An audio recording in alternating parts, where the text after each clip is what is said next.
دستکاتان شل کند، خداوند پاهاتان فلج کند، خداوند در وقتی به خانه تان رفتن ماشین زنتان که دیگر به نیتی بد، خداوند الهی برداشته تان کند. دعا کنه پروردگار کسانی که هر کی که نباشد، خدایا تو خود شنوا هستی، خدایا تو خود بینا و دانا هستی، کدام از این بندگانی تو به قصدی بد به این خانه تو میبیان، رساندنی به اسلام میبیان، پروردگار تو صاحب بطش هستی، صاحب انتقام هستی، صاحب تمام قوت هستی، خدایا وی هلاک کن، خدایا خاندانش خار کن، خدایا در راه ور مبتلای به صدمه اتومبیلی کن که آیستگی لعین هرچی شوخی دارد احکام دین شوخی ندارد. تو خود کافر هستی، ما با تو کار نداریم، آیستگی لعین.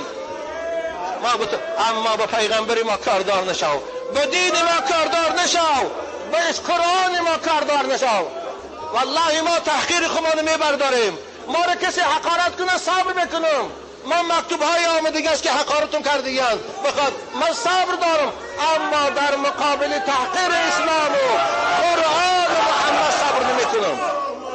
خدا از ما طلب کرده است که محمد یاردم کنیم، خدا از ما پیروان قرآن بندگانش طلب کرده است که محمد پشتیبانی کنیم. شما خاموش میستید؟ نویسندگان محترم یگان مقاله ننوشتید، شاعرای محترم یگان مقابله ننوشتید، علماهای محترم یگان موعظه نکردید. فقط خدا چی بگیم ما را؟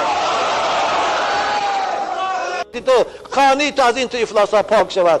آمین. خانی بایزید یک آتش پرست بود در زمانهای حضرت بایزید بستامی، گفت او را یک مسلمانی سعید، یک مسلمانی سعید آمد و یک مسلمانی نیمکاله دیگر آمد گفت ای آتش پرست، گفت آخر از همین آتش چی فایده است؟ اگر تو صدها سال اگر آتش افروخته کنی با یک دم کندران افتی بسوزی، اگر زمانی که یکی نافهمیده در داخلش زنی هم زمانتر هم میسوزاند، نابود میکند. آخر عقل تا کار فرمان. دین حق دین خداست، دین اسلام است، دین نجات است. اگرچه امروز بعضی به انصافا بیچاره‌ها با آرد و با روغن و با پول عوضش دارن، لیکن آخر شرمنده میشوند. آخر این دین دین نجات است و برای این دین کوشش ندارم گفت. گرچه در ایمان و دین ناممکنم، لیک در ایمان او بس مؤمنم. اگر چندگو من ایمانی بر خدا هم ندارم، ایمانی به قرآن هم ندارم، لیکن در ایمانداری بایزید گو من ایمان آوردگی هستم، ایمانی او در ایمان دارم گفت. لیکن در دوام چی گفت؟ گبر ما را میگوید کن، به ما میگوید باز ایمان گر خود ایمانی شماست، باز ایمان گر خود ایمانی شماست، نه بدان میل استم و نه اشتهاست. اگر امین ایمانی که تو داری، گفت ای مسلمانی نیمکاله، اگر همین ایمانداری و اسلامداری که تو داری، در ایمانداری و اسلامی تو نه میل دارم نه اشتها دارم، نه بدان میل استم و نه اشتهاست.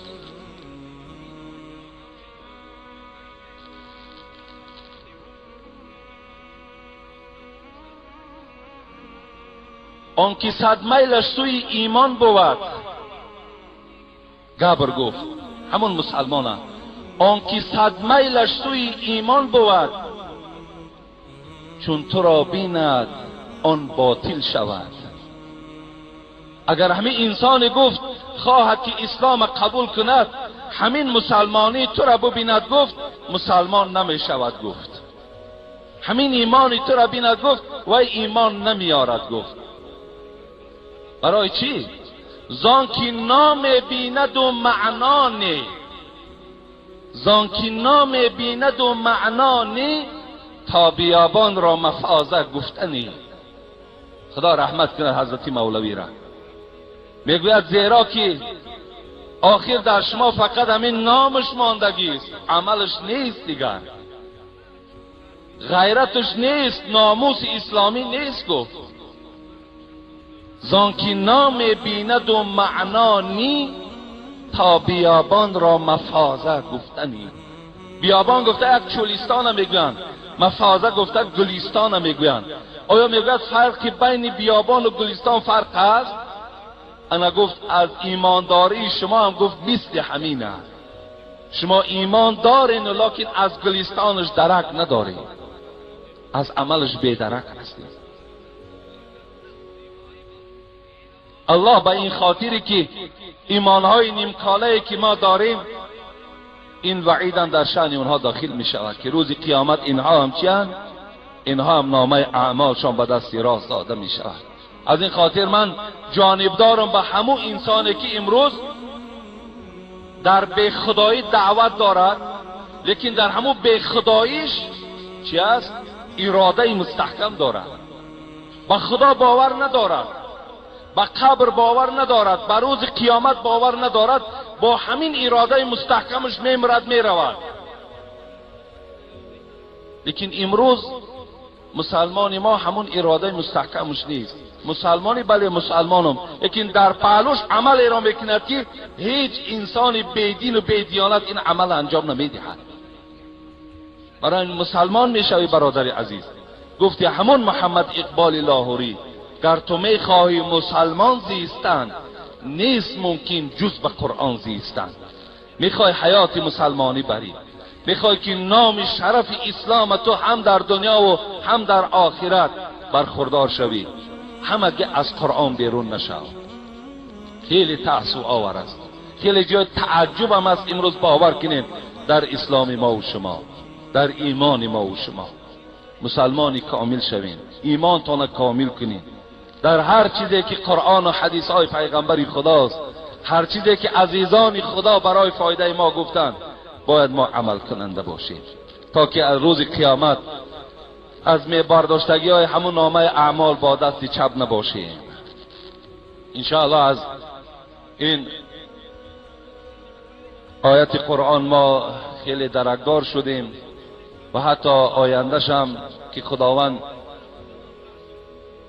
ولا يحض على طعام المسكين فليس له اليوم هاهنا حميم ولا طعام الا من غسلين لا يأكله الا الخاطئون. خوراک همینها در دوزخ چیست؟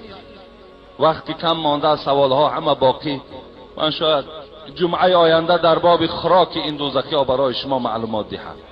خوراکشون چی خوراک است، خدا به اینها چگونه ضیافت میدهد، انشاءالله جمعه آینده میفهمیم. سلام علیکم داملای بسیار محترم حاجی میرزا. من مادری هستم که فرزند جگربند من 3 ماه شد که بیمار است و خیلی هم طبابت ها هم کردیم، هر کی با طور خودش طبابت کرد، لکن من امید جان صحت او را از درگاه خداوند تعالی طلب دارم. او که بسیار اخلاصمند شما هست، او چی در صحتی و حالا در بیماری فتحه های شما را گوش میکند. ما همه به شما اخلاص داریم. من مادر شما را فرستاده خدا میدانم. خواهش دارم روز جمعه اگر او ذره خود را خوب حس کند در مسجد شما نمازگزاری میکند. او همه نمازهای جمعه را در همون مسجد شما بود.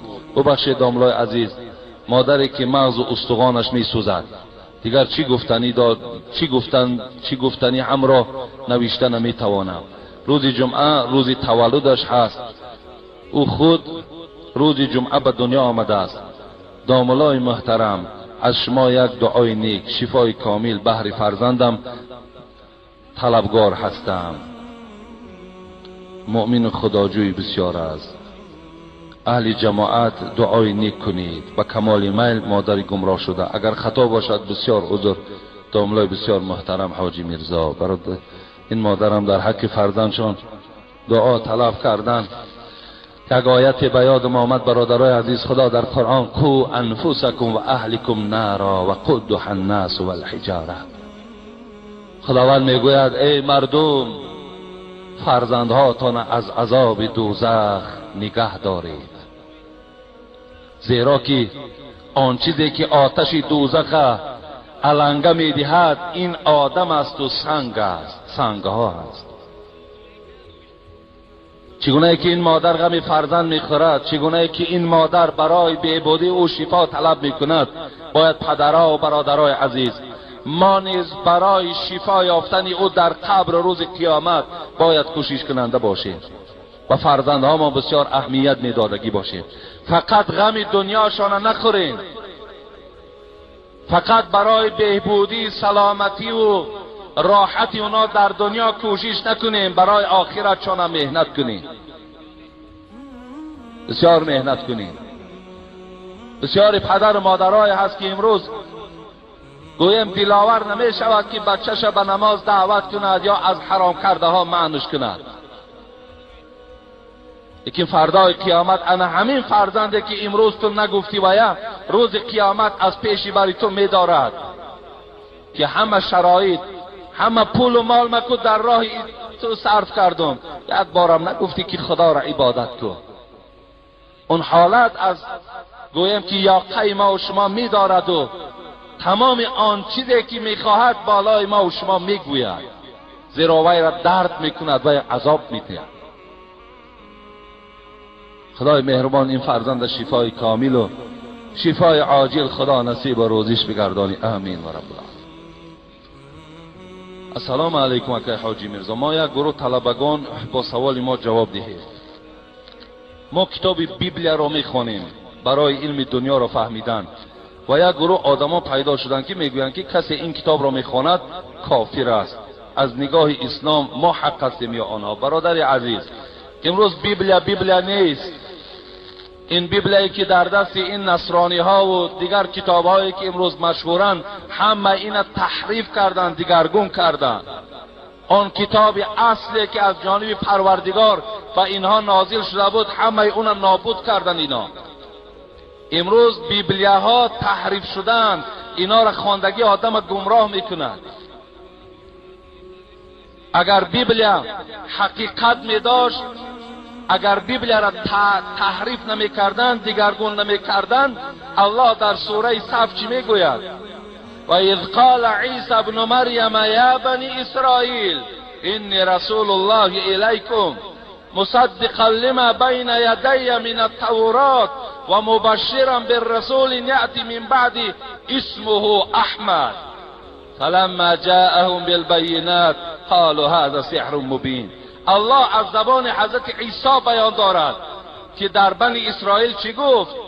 مردم گفت آگاه باشید که پس از من پیغمبر می آید که نام او محمد است و او پیرو شوید. چرا این در بیبلی نیست؟ و یا خط زدن و یا از بین گرفتن، تحریفش کردن، دیگرگون کردن. امروز مسلمان احتیاجی به بیبلی نداریم دیگر. امروز ما بهترین کتاب راهنمای عالمیان این قرآن است. قرآن بخوان. وقتی حضرت عمر میگوید بیبلی میخوان، بیبلی را خواندن گرفت، رسول اکرم صلی الله علیه و سلم آمد نگاه کرد، گفت ای عمر چی میخوانی؟ گفت بیبلی میخوانم. بیبلی که اون زمان تحریف نشده بود، بیبلی میخوانم. گفت اگر تورات میخوان، تورات. گفت اگر همون برادر موسی زنده میشد، امروز این تورات جمع میکرد و رجوع به قرآن میکرد، قرآن میخوان. برای همین برادرای عزیز امروز ما باید قرآن خوانیم. اون قدر صرف، اون وقتی که در بیبلی صرف میکنیم، قرآن ما نخوانیم، قرآن خوان شویم. انشاءالله این دم همون علم دنیایی که تو میگوی، همه علم دنیا در داخل قرآن ما وجود دارد. امروز این قدر مردم با مردم کم بضاعت و مردم بیچاره فقیر و بعضیش ضعیف ایمان و با همین گویم که پول و مال امروز نصرانیشان کرده ایستادن، باز ما کتابخوانی و دیگر لازم نیست، حاجت نیست به این. بعضی آدم ها پیدا شدن که میگویند آفتاب 4000 سال عمر دارد. آیا این درست است؟ التماس جواب دروغ هستین. شما چگل طالب علم هستین؟ آخه دروغ هستین. 4000 سال عمر آفتاب کی میداند؟ آفتاب خودش از اول دنیا تا از قریب 9000 سال گذشت. 9000 سال از دوره حضرت آدم تا این زمان ما و شما سپری شده است. 4000 که میداشت حالی دیگر این حالت در وجود نداشت. اینا دروغن. السلام علیکم اکای حاجی میرزا، از شما خواهش میکنم که با این سوال من جواب گید. برادر من عرق می نوشید، نماز نمی خواند. شب کسیته های شما را گوش کرد و در خوابش قیامت را خواب دید که آفتاب از طرف قبله برآمده است و مردم بسیار در عذابند. میخواستم بگوید که معناش چیست؟ بعد این توبه کردن نماز را سر کرد. معناش همین است که الحمدلله توبه کردن، نماز خواندن، انشاءالله از همون عذاب و رنجی که در قیامت است انشاءالله نجات یافتن، رستگار شدن. خوش به حالشان که خیلی بر وقت آمدن، خوش به حالشان که بر وقت همون استکان‌هایی که عرق می‌نوشن در زمین گذاشتن و با او اشاره کردن که لعنت بر تو که مرا تو بی‌شرف کردی. خوش به حالشان. اشاره بر او کردن که تو دشمن نسل انسان هستی. از پشت تو نه در پیش زن قدر دارم، نه در پیش فرزندم قدر دارم. از پشت تو شدن نه همین کیسه های من نه پول میبیند نه مال میبیند. از پشت تو شدن نه دسترخوانم بهترین نعمت ها را میبیند. لعنت بر تو. خدا را شکر که امروز من تو را ترک کردم و رجوع به سوی خدا کردم. خوش به حال.